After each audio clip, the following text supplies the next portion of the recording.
So, whatever happened to that now classic 1966 family favorite Halloween special? It's The Great Pumpkin, Charlie Brown. Let's find out. Movies, music, and monsters. Danger, danger.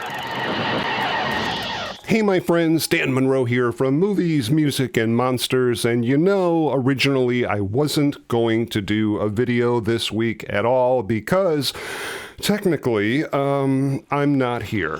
That does not compute. Well, I mean, I'm here with you now, but in actuality, I'm really down in Carlisle, Pennsylvania at Carlisle Comic-Con doing a convention with the beautiful Marta Kristen from Lost in Space.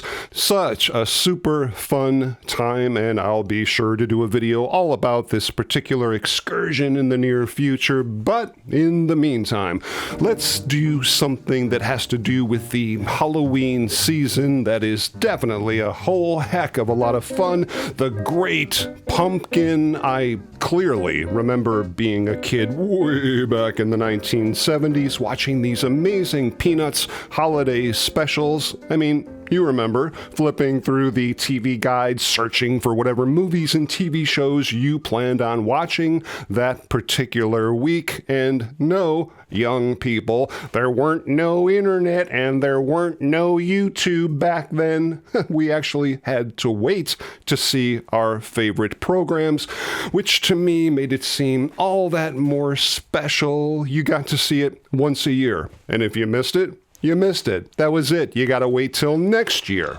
Well, unless you had one of those early 500-pound VCRs that cost more than your car.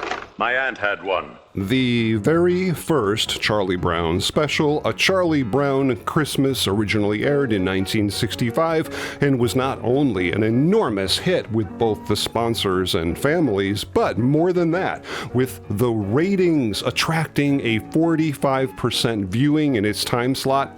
Pretty amazing if you think about it. Almost half of every person in the entire country was watching A Charlie Brown Christmas the night that it aired, so obviously there was a pretty big demand by the money people to get another one out there ASAP. And you know, it's funny. I always thought that the second Charlie Brown special was The Great Pumpkin, but apparently it wasn't. It was Charlie Brown's All Stars, which aired in June of 1966. Again, an enormous success for the network, pulling in a 50% share of the viewing audience. So when Charles Schulz and his team went to the network to propose a third Charlie Brown special, he was told in no uncertain terms that you can literally do anything you want as long as it ends up being an enormous blockbuster. Wow, no pressure there. Yeah, no kidding. In fact, they were told that if this third special was not a hit, the network just wouldn't order any more Peanuts specials in the future, meaning, essentially, this was the ultimate test. So, producer Lee Mendelson, along with director and animator Bill Melendez, gave Charles Schulz a call and basically said, "Okay, Sparky, we need another blockbuster, or else, what do you got?" Sparky? That's my nickname. Well, before you glommed onto it, it was actually the nickname of Charles Schulz that his friends and families had for him, but it was actually animator Bill Melendez's idea to do something surrounding the Halloween season, thinking that all of the seasonal Halloween antics like dressing up and trick-or-treating would make great elements for an animated cartoon, and it was at that point that Sparky stood up quite excitedly and exclaimed, "I've got it! It's the Great Pumpkin!" And that's really how it all got started. Linus and the Pumpkin Patch came to me one year when I was trying to imagine what would happen if a child suddenly got one holiday ahead of himself and began to wait for presents on Halloween rather than Christmas. And of course, he had to wait for someone to bring him these presents, and who would it be on Halloween other than obviously someone named the Great Pumpkin. The Great Pumpkin was always my personal favorite Charlie Brown special. Makes total sense, considering all the times you dressed up in those ridiculous outfits on Lost in Space. It was in my contract, but not so fast, my friend. I recall you did a little dressing up of your own at one point. Where did you get that photo? I paid a lot of high-priced lawyers to get rid of those negatives. Now, again, as in the previous specials, they decided to use actual real children's voices as the voices of the Peanuts characters, and other than Lucy, all the other child actors from A Charlie Brown Christmas returned for The Great Pumpkin, with Sally Dreyer as Lucy, Peter Robbins as Charlie Brown, Chris Shea as Linus, and here's a really fun fact. Little Kathy Steinberg, the little girl who played Sally and had a really integral part in this entire cartoon, was on the verge of losing one of her front teeth, which would have completely changed the sound of the character. So, in a mad dash, they got the little girl into a recording studio to record all of her lines, and luckily, she got them all done just minutes before her front tooth finally fell out. Legendary composer and jazz pianist Vince Guaraldi was once again brought on board to supply the music, not to mention 17 additional Charlie Brown cartoons in the future, and right off the bat, as soon as the initial meetings took place discussing the story, he was right there at his piano coming up with new themes and melodies for the special, in this case the Red Baron theme, the Great Pumpkin Waltz, and so many other extremely recognizable themes. We could literally be here all day. This particular Vince Guaraldi score, unlike the Christmas special, also featured jazz guitar. Very nice. I, myself, play a very mean jazz guitar. The brilliant and legendary animator Bill Melendez was an absolute master of his craft, with he and his team hand-painting individual animation cells to bring these incredible and colorful stories to life. Sadly, an art that today I'm pretty sure is almost completely extinct, but he had an amazing way of drawing the characters, animating them so that it didn't really matter whether you were reading a comic strip or watching one of his animated specials. The transition between the two was almost completely seamless. So now that the Great Pumpkin was the third time around for animating the Peanuts gang, they had a slightly bigger budget, around $76,000, allowing them to make the colors really pop a bit brighter. The animation sequences got a bit more involved, and there was almost a real issue with the entire Snoopy fighting the Red Baron sequence. Snoopy didn't talk, so they weren't really sure how they were going to get those scenes done properly, which is why, in the end, the entire sequence was narrated by Charlie Brown. Here's the World War I flying ace with his Sopwith camel doing battle with the Red Baron, a real nail-biting, high-energy action sequence. All well and good to a point. However, you neglected to mention the Great Pumpkin Flying Ace scandal. Scandal? Really? I hate to admit it, but Robbie may be correct. Be still my beating heart box. Okay, well, apparently you two guys know something that I don't, so enlighten me. According to Hollywood legends and rumors, it was Charles Schulz's son Monty who originally came up with the idea of Snoopy being a World War I flying ace. Yes, this informational rivalry went on for years between father and son until eventually Mr. Schulz reluctantly accepted the possibility that his son may have come up with the idea. It was a real father and son kumbaya moment. I didn't know that, but it's a fairly interesting tidbit, so thank you guys for that, and allow me to show my appreciation. You can both expect a little extra in your paychecks this month, and maybe, just maybe, mind you, a few extra presents under the tree this Christmas. I don't know about you, but I thought I'd celebrate Kwanzaa this year. And I have this unreal electronic plasma menorah I'll be lighting up for 8 days. Snoopy, as the flying ace, has not only become a significant part of American culture, but when the Apollo 10 astronauts named their module Charlie Brown and Snoopy, they displayed an image on live TV from space of Snoopy and the World War I flying ace. I mean, come on, how cool is that? In 2019, Apple produced a show called Snoopy in Space, which featured the intrepid Beagle fulfilling his dream of becoming a NASA astronaut. It was made in collaboration with NASA. Well, back down on Earth here, the Great Pumpkin Special was the very first time we ever saw in animated form the famous sequence of Lucy's signature move of pulling the football away from good old Chuck just as he was about to kick it. Fun fact, Charlie Brown sued Lucy for breach of contract for not holding the ball prior to it being kicked. But the case was thrown out of court because Charlie Brown never had the contract notarized. Give me a break. Fun fact, this is the only special where we see Pigpen wearing glasses. Why? Who knows? Maybe he had pink eye from all the dust. Moving on, this is really super interesting, specifically regarding the soundtrack for the special. The original master recording tapes for the soundtrack were thought to be lost for years, which eventually led to a release using audio pulled from the Blu-ray, which had all the sound effects and the dialogue in it until, luckily, right before his death in 2019, Lee Mendelsohn began an enormous search for the original Great Pumpkin recordings, and lo and behold, he found them eventually, leading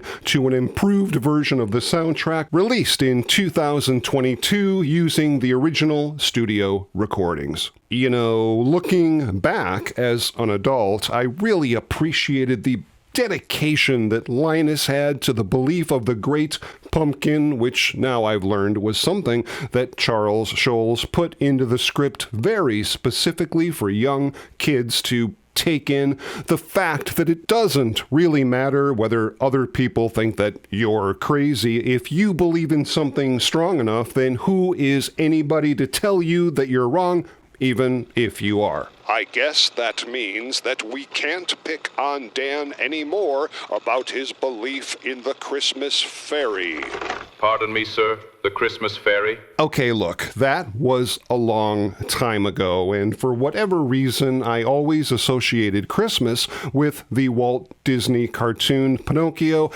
But yeah, okay, so what? I used to think there was a Santa Claus and maybe a Christmas fairy, and you guys have no right to tell me that I'm wrong. Just like Linus, I stand true to my beliefs that every Christmas Eve, the Christmas fairy floats into my bedroom and fills my brain with visions of Kenner Star Wars action figures. Best we just leave this one alone. Dan's Christmas fairy was most likely a cross between the Blue Fairy and Mrs. Claus. It's the Great Pumpkin. Charlie Brown was originally broadcast on the CBC television network on October 26, 1966, and then on CBS 1 day later on October 27th, preempting My Three Sons that particular week, and much to the surprise of Charles Schulz and his team, was another enormous success, not only for the networks, but for Charles Schulz and the Peanuts gang, tying Bonanza as the #1 broadcast in that week's Nielsen television ratings, earning 49% of the total market share with over 17 million viewers. I got a brand new case of Isotope 217 and a box of chocolate Krell cakes. I got a rock. I'll bet you two guys never knew that the children of America felt so badly for Charlie Brown getting nothing but rocks that for weeks after the broadcast, the studio was inundated with packages of candy sent in by the kids specifically to give to Charlie Brown. What have you guys got to say about that? Never jump into a pile of leaves with a wet sucker.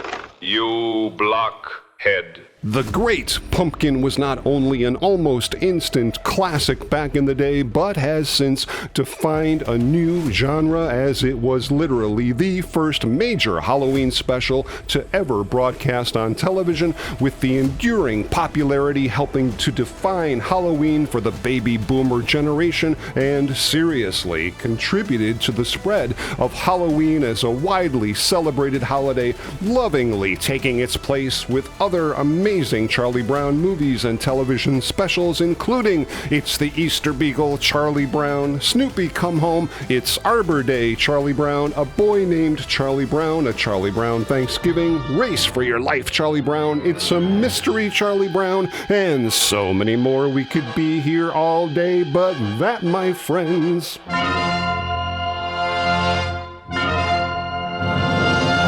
I really hope you guys enjoyed that deep dive all about the Great Pumpkin, and if you did and you like this kind of stuff, please consider subscribing to the channel. I've got a whole bunch of new videos coming up really soon that I know you guys are just gonna dig. And if you'd like to help support the channel, you can always buy us a coffee. Link in the description. And please feel free to stop back anytime as we together continue the conversation on movies, music, and monsters.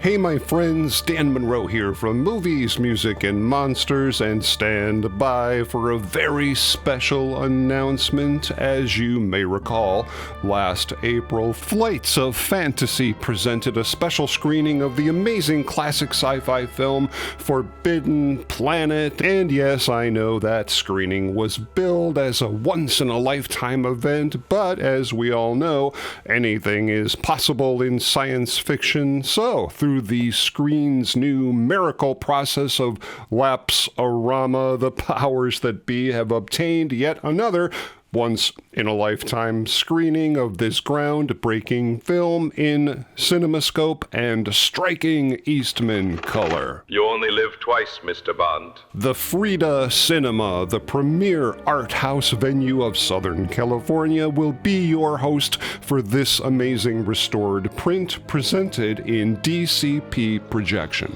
I wanna go. I wanna go. Please, Robbie, I'll be your best friend. Well, maybe. If you drink all your deutronium and stop calling me Will Robinson. It's a deal. And hey, Robbie, are you going to be there to sign autographs? If only I could, but I have a conflict that day. Busy washing your dome? I'll split the difference. I'll run a bit of my hilarious stand-up routine about what really happened behind the scenes of the Forbidden Planet. A real crowd pleaser. Don't believe your own hype.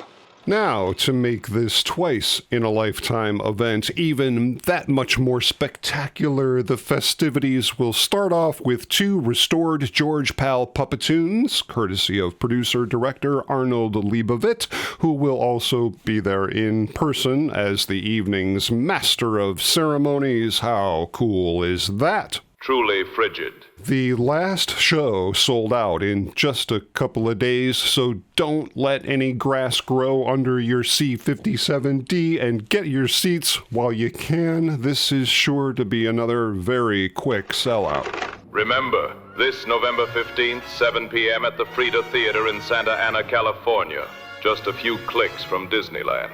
So bring the kiddies and take in the House of Mouse after you are dazzled by Forbidden Planet on the big screen. Tickets are only $16. Seating is unreserved and first come, first serve.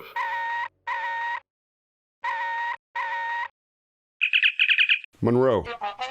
Oh, yes, sir. Yes, sir. Yep, I will definitely let them know.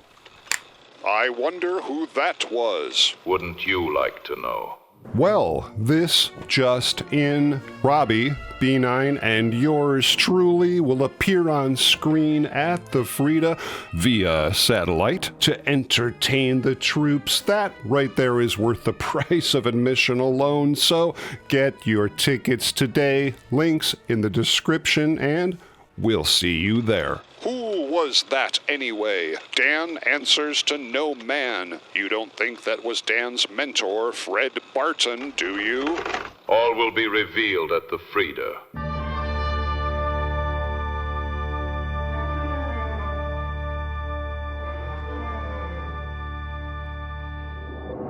Movies, music, and monsters.